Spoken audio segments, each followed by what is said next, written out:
નમસ્કાર મિત્રો, ફરી એકવાર યુટ્યુબ ચેનલમાં આપનું હાર્દિક સ્વાગત છે. આજે આપણા વિડીયોમાં ચર્ચા કરવાના છીએ કે શું તમારા કુટુંબમાં એક જ રેશન કાર્ડ ચાલે છે? શું તમે રેશન કાર્ડ વિભાજન કરાવવા માંગો છો?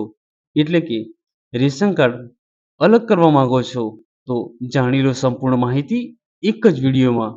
તો લાભાર્થી મિત્રો, આ જ ટાઈપના દરેક અપડેટેડ વિડીયોની નોટિફિકેશન તમારા સુધી ઝડપથી પહોંચી રહે તે માટે હજુ પણ તમે અમારી ચેનલ સબસ્ક્રાઇબ ના કરી હોય તો પહેલા અમારી ચેનલ સબસ્ક્રાઇબ કરો અને બાજુમાં પેલા બેલ આઇકન પર બટન પર ક્લિક કરવાનું ભૂલશો નહીં.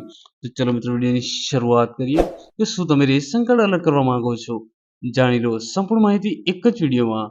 તો નેક્સ્ટ, તો અત્યારે જે આપણે વિડીયોમાં ચર્ચા કરવાના છે કે રેશન કાર્ડ વિભાજન કે અલગ કરવા માટે જરૂરી પુરાવા. જો તમારા કુટુંબમાં એક જ રેશન કાર્ડ ચાલતું હોય, તમે એ રેશન કાર્ડમાંથી તમે અલગ રેશન કાર્ડ કરવા માંગો છો, એટલે કે રેશન કાર્ડ જુદું પાડવા માંગો છો, તો તમારે રેશન કાર્ડ અલગ કરવા માટે તમારે જરૂરી પુરાવા, તમારે રેશન કાર્ડ માટે તમારે કયા કયા પુરાવાની એટલે કે ડોક્યુમેન્ટની જરૂર પડશે અને તમારે રેશન કાર્ડ કઢાવવા માટે કઈ કચેરીએ જવાનું રહેશે, તેવી દરેક માહિતી આ વિડીયોમાં તમને બતાવવામાં આવશે. તો મિત્રો, આ ટાઈપના દરેક અપડેટેડ વિડીયો નોટિફિકેશન તમારા સુધી ઝડપથી પહોંચી રહે તે માટે હજુ પણ તમે અમારી ચેનલ સબસ્ક્રાઇબ ના કરી તો પહેલા અમારી ચેનલ સબસ્ક્રાઇબ કરો અને બાજુમાં પેલા બેલ આઇકન બટન પર ક્લિક કરવાનું ભૂલશો નહીં. તો જે અત્યારે જે આપણા વિડીયોમાં જે ચર્ચા કરવાની છે કે રેશન કાર્ડ વિભાજન કે અલગ કરવા માટેના જરૂરી પુરાવા, તો જરૂરી પુરાવા વિશે જે આપણે જે વિડીયોમાં વાત કરી ચૂક્યા રહેઠાણનો પુરાવો, નીચે જે 5 પુરાવા બતાવવામાં આવેલા છે તેમાં તમારે કોઈ પણ એક પુરાવો મૂકવાનો રહેશે. પેલું લાઇટ બિલ, જો લાઇટ બિલ ના હોય તો તમે વેરા બિલ પણ તમે મૂકી શકો છો. બીજા નંબર જે પુરાવો છે માલિકીના કિસ્સામાં આકારણી પત્ર, જો તમારી જોડે માલિકીના કિસ્સામાં જો તમારા ઘરનું જો આકારણી પત્રક હોય તો તમે મૂકી શકો છો. ત્રીજા નંબરનો જે પુરાવો છે કે તમારે મિલકત વેરાની ફોજ પણ તમે મૂકી શકો છો. અને જે ચોથા નંબર છે, જો ભાડાના કિસ્સામાં ભાડા કરાર અથવા તમે જો મકાન માલિકની સંમતિ તથા મિલકતનો પુરાવો પણ તમે મૂકી શકો છો. અને જો તમારી જોડે એ પુરાવો ન હોય તો જો તમારી જોડે પ્રોપર્ટી કાર્ડની જો નકલ હોય તે પણ તમે મૂકી શકો છો. જે રહેઠાણના પુરાવામાં જે આ 5 જે પ્રકારના જે પુરાવા છે તેમાંથી તમારે કોઈ પણ એક પુરાવો મૂકવાનો રહેશે. ત્યારબાદ જે આપણે નેક્સ્ટ જે વાત કરવાના છે કે ઓળખાણનો પુરાવો, તમારી જે ઓળખાણનો જે પુરાવો હોય છે તેમાં તમારે 2 પુરાવામાંથી 2 પુરાવા તમારે મૂકવાના રહેશે. જો ડ્રાઇવિંગ લાયસન્સ હોય તો તમારે ડ્રાઇવિંગ લાયસન્સ મૂકવાનું રહેશે ઓળખના પુરાવામાં, અને જો ડ્રાઇવિંગ લાયસન્સ ન હોય તો તમારે આધાર કાર્ડની કોપી મૂકવાની રહેશે. અન્ય પુરાવા વિશે આપણે જે વાત કરીએ કે અન્ય પુરાવામાં તમારે શું મૂકવાનું રહેશે? અન્ય પુરાવામાં તમારે ઓરિજિનલ રેશન કાર્ડ મૂકવાનું રહેશે, એટલે કે તમારે જે પણ તમારા કુટુંબનું જે ઓરિજિનલ રેશન કાર્ડ છે, જે હાલમાં જે તમારા કુટુંબમાં જે રેશન કાર્ડ છે અને જે રેશન કાર્ડ તમે અલગ કરવા માંગો છો, તમારે જે હાલમાં જે રેશન કાર્ડ છે તે રેશન કાર્ડની ઓરિજિનલ રેશન કાર્ડ તમારે એટલે કે ઓરિજિનલ જે રેશન કાર્ડ છે તેની તમારે કોપી મૂકવાની રહેશે.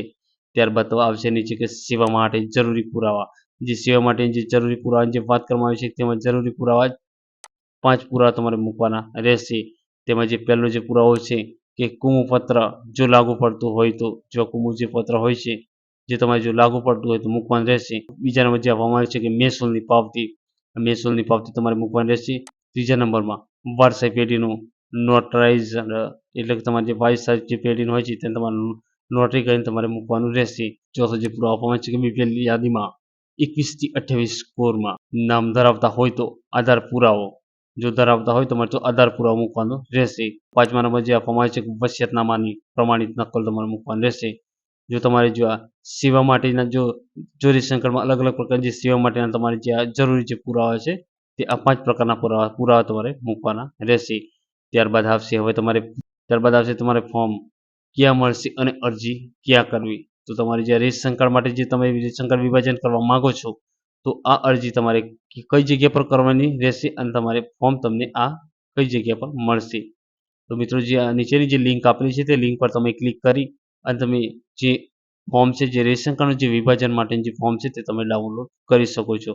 તો મિત્રો, આ જે લિંક જે આપવામાં આવી છે તે નીચે આ જે વિડીયોના નીચેની ડિસ્ક્રિપ્શનમાં આ લિંક મૂકવામાં આવેલી છે. તમે આ જે વિડીયોના ડિસ્ક્રિપ્શનમાં જઈને આ લિંક પર તમે ક્લિક કરીને તમે આ રેશન કાર્ડ વિભાજન કરવા માટે તમે ફોર્મ ડાઉનલોડ કરી શકો છો.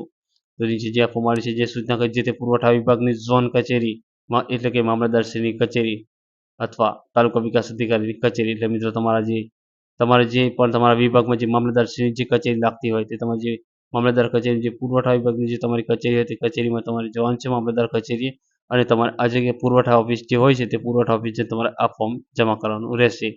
અથવા તમે ડિજિટલ ગુજરાત વેબસાઇટ પરથી પણ આવેદન કરી શકો છો. ત્રીજા નંબર જે સૂચના છે કે ફોર્મ ડાઉનલોડ કરવા માટે નીચે દર્શાવેલ લિંકનો ઉપયોગ કરીને તમે ફોર્મ ડાઉનલોડ કરી શકો છો.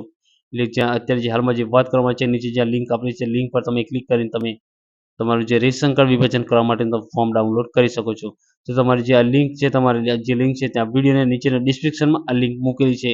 તો આ વિડીયોના ડિસ્ક્રિપ્શનમાં જઈને તમે લિંક પર ક્લિક કરીને તમે ફોર્મ ડાઉનલોડ કરી શકો છો. જેવી તમે લિંક ઓપન કરશો તો આ રીતનું એક ફોર્મ આવશે. ફોર્મમાં તમારે શું કરવાનું છે? ફોર્મમાં તમારે જે નમૂના નંબર 5નું ફોર્મ આવશે. 9 બારકોડ રેશન કાર્ડ વિભાજનથી મેળવવા માટેનું અરજી ફોર્મ છે. આ વિનામૂલ્ય એટલે કે વગર પૈસે તમારે ફોર્મ ખરીદવાનું છે, પૈસા આપ્યા વગર. આ જગ્યા પર તમારા અરજદારનો પાસપોર્ટ સાઇઝનો ફોટો લગાવવાનો આવશે.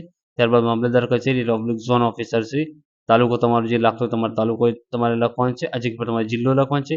ત્યારબાદ હાલ અમુશ્રી તમારી જગ્યા પર જે વિગતો જે આપવામાં આવી છે જે વિગતો જે આપવામાં આવી છે જે આ ફોર્મમાં તે વિગતો તમારે ભરવાની રહેશે. આ ફોર્મ ભરીને તમારે આ જગ્યા પર અરજદારની સાઇન કરવાની છે અને આ જગ્યા પર જે એકરારનામું જે છે તે તમારે વાંચી લેવાનું છે. વાંચ્યા બાદ તમારે આ જગ્યા પર જો અરજદાર અંગૂઠો કરતા તમારે અંગૂઠો કરવાનું રહેશે. કચેરીના ઉપયોગ માટે જે પાવતી છે અને જે આપવામાં આવ્યું છે ફોર્મ તે રીતના તમારે ફોર્મ ભરવાનું રહેશે. ફોર્મ ભર્યા બાદ તમારે તમારી જે મામલતદાર કચેરી લાગતી હોય જમા કરવાનું રહેશે. થેન્ક યુ મિત્રો. આભાર મિત્રો. મિત્રો આ ટાઈપના દરેક અપડેટેડ વિડીયોની નોટિફિકેશન તમારા સુધી ઝડપથી પહોંચી રહે તે માટે હજુ પણ તમે અમારી ચેનલ સબસ્ક્રાઇબ ન કરી હોય તો પહેલાં અમારી ચેનલ સબસ્ક્રાઇબ કરો અને બાજુ પેલા બેલ આઇકન પર બટન પર ક્લિક